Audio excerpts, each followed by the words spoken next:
नमस्कार साथियों, NGKV YouTube platform में आपका स्वागत है।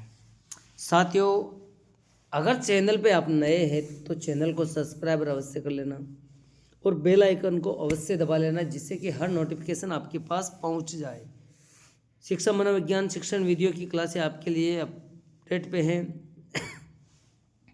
साथियों, आज का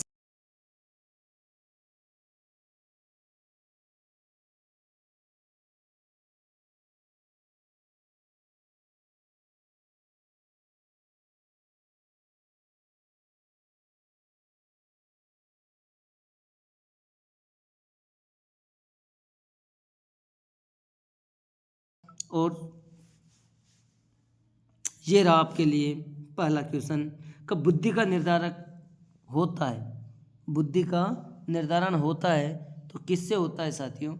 बुद्धि का निर्धारण होता है वातावरण से, वंशानुक्रम से, वातावरण वंशानुक्रम दोनों से। तो आपका आंसर क्या होगा साथियों?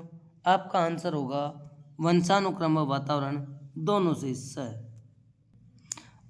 अगला प्रश्न वैचारिक अवस्था है। वैचारिक अवस्था किसे कहा गया है? साथियों, वैचारिक अवस्था 7 से 12 वर्ष की अवस्था को वैचारिक अवस्था कहा गया है। विचारों की अवस्था 7 से 12 वर्ष बाल्यावस्था को वैचारिक अवस्था कहा गया है। अगला संज्ञानात्मक विकास की अवधारणा दी है। साथियों, संज्ञानात्मक अवधारणा किसने दी है? जीन पियाजे ने संज्ञानात्मक अवधारणा दी गई है। तो आपका आंसर होगा संज्ञानात्मक अवधारणा जीन पियाजे के द्वारा दी गई है।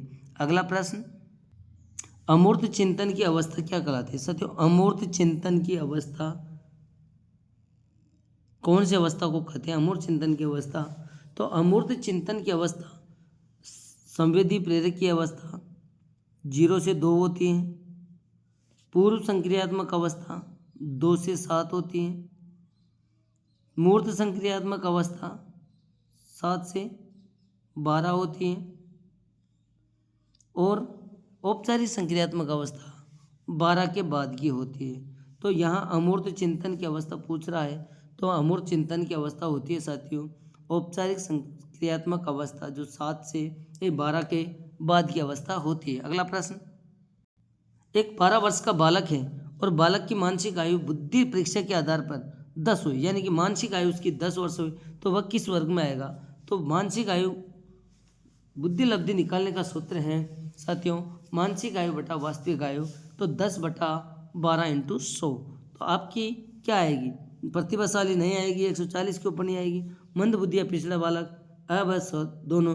तो आपका आंसर होगा अ व ब दोनों होगा, क्योंकि 10/12 × 100 कर लो, आंसर आ जाएगा। और आप खुद निकालना सीखो साथियों, MA/CA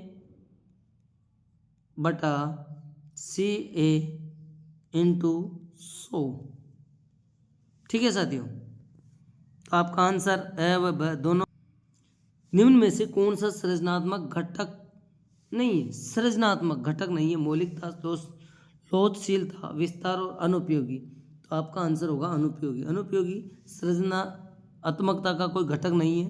ठीक है, अगला प्रश्न वर्तमान परिस्थितियों से दूर भविष्य की कल्पना करने वाला बालक, यानी कि वर्तमान परिस्थितियों से दूर भविष्य की कल्पना करने वाला बालक कहलाएगा समायोजित होगा, सृजनशील होगा, भविष्य दृष्टा होगा, प्रतिभाशाली होगा। तो कैसा होगा? सृजनशील होगा, सृजनशील होगा। अगला प्रश्न थ्रस्टन ने बुद्धि को कितने तत्वों का समूह बताया? थ्रस्टन ने बुद्धि को कितने तत्वों का समूह बताया है? तो साथियों उसने 13 समूह का तत्व बताया। आपका आंसर बी। एक अगला क्वेश्चन राजनेता, सामाजिक कार्यकर्ता, समाज सेवी किस प्रकार की बुद्धि रखते हैं?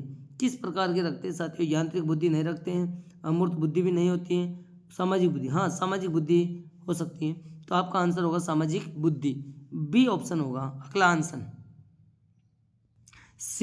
भारत में CIE सामूहिक भाषात्मक बुद्धि परीक्षण किसने किया? CIE भाषात्मक बुद्धि परीक्षण साथियों उदय शंकर ने किया है। किसने किया है? उदय शंकर ने। अगला प्रश्न विश्व किस सन में विश्व के मनोवैज्ञानिकों ने अंतर्राष्ट्रीय परिषद हुई? साथियों, विश्व में प्रथम मनोवैज्ञानिकों की अंतर्राष्ट्रीय परिषद कब हुई? तो यह हुई थी 1923 में। कब हुई थी? 1923 में। अगला प्रश्न, थ्रस्टन की उस पुस्तक का क्या नाम है जिसमें उसने बुद्धि के 13 तत्व बताए?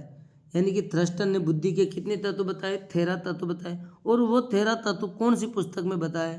तो वो बताए थे प्राइमरी मेंटल एबिलिटी। साथियों, कौन सी पुस्तक? Primary mental ability. Answer C. किस मनोवैज्ञानिक ने कहा है कि बुद्धि सीखने या अनुभव से लाभ उठाने की क्षमता है? मोस्ट इंपॉर्टेंट एग्जाम में पूछा लिया गया क्वेश्चन है कि किस मनोवैज्ञानिक ने कहा है कि बुद्धि सीखने या अनुभव से लाभ उठाने की क्षमता है? तो यह आंसर होगा डियर बर्न ने। डियर बर्न ने कहा है कि बुद्धि सीखने या अनुभव से लाभ उठाने की क्षमता है। अगला प्रश्न, बुद्धि वह शक्ति है जो हमको समस्याओं का समाधान करने और उद्देश्यों को प्राप्त करने की क्षमता देती है। बुद्धि वह शक्ति है जो हमको समस्याओं का समाधान करने और उद्देश्यों को प्राप्त करने की क्षमता देती है। यह कथन किसका है? तो यह कथन किसने कहा है? Spearman, Thurstone, Buckingham, Rayburn. तो आपका आंसर होगा रायबर्न। क्या होगा? रायबर्न। अगला प्रश्न, भाषा का अल्प ज्ञान रखने वाले व्यक्ति की बुद्धि का मापन किन परीक्षाओं में होता है? भाषा का अल्प ज्ञान यानी कि कम ज्ञान वाले व्यक्तियों की बुद्धि लब्धि का किन परीक्षाओं के माध्यम से उसका मापन किया जा सकता है? तो क्रियात्मक, भाषात्मक, दोनों या हुई। तो आंसर होगा क्रियात्मक, यानी किसी कार्य को करवाकर उसकी बुद्धि लब्धि का मापन किया जा सकता है। नेक्स्ट प्रश्न,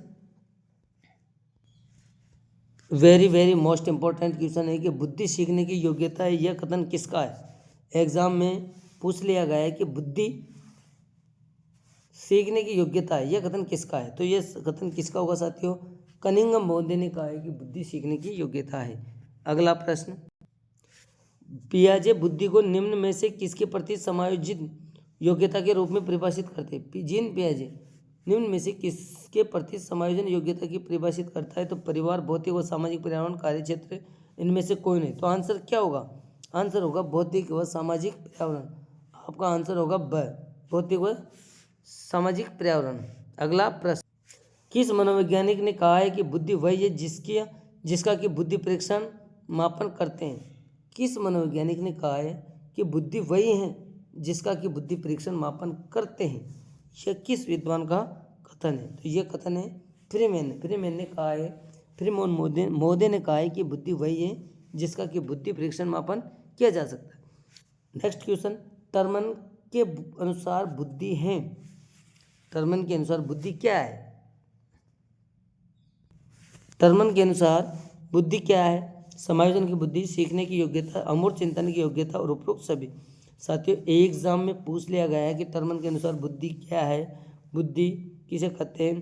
तो अमूर्त चिंतन की योग्यता ही बुद्धि है। टर्मन ने क्या कहा है कि अमूर्त चिंतन की योग्यता ही बुद्धि है। अगला और लास्ट क्वेश्चन आज, बर्ट व बर्नन का बुद्धि संबंधी सिद्धांत किस नाम से जाना? साथियों, बर्ट व बर्नन ने जो बुद्धि का सिद्धांत दिया है वो किस नाम से जाना जाता है? समूह कारक सिद्धांत के नाम से, पदानुक्रम सिद्धांत के नाम से, प्रतिदर्श के सिद्धांत के नाम से या बहुकारक सिद्धांत के नाम से? तो साथियों, बी ऑप्शन सही है, पदानुक्रम सिद्धांत के नाम से जाना जाता है। किसका? बर्ट व बर्नन का सिद्धांत किस नाम से जाना जाता है? पदानुक्रम सिद्धांत के नाम। तो साथियों, क्लास कैसी रही? अच्छी लगी हो तो लाइक करना, कमेंट्स करना और बेल आइकन को अवश्य दबाना, जिससे कि हर नोटिफिकेशन आपके पास तुरंत पहुंच जाए। धन्यवाद।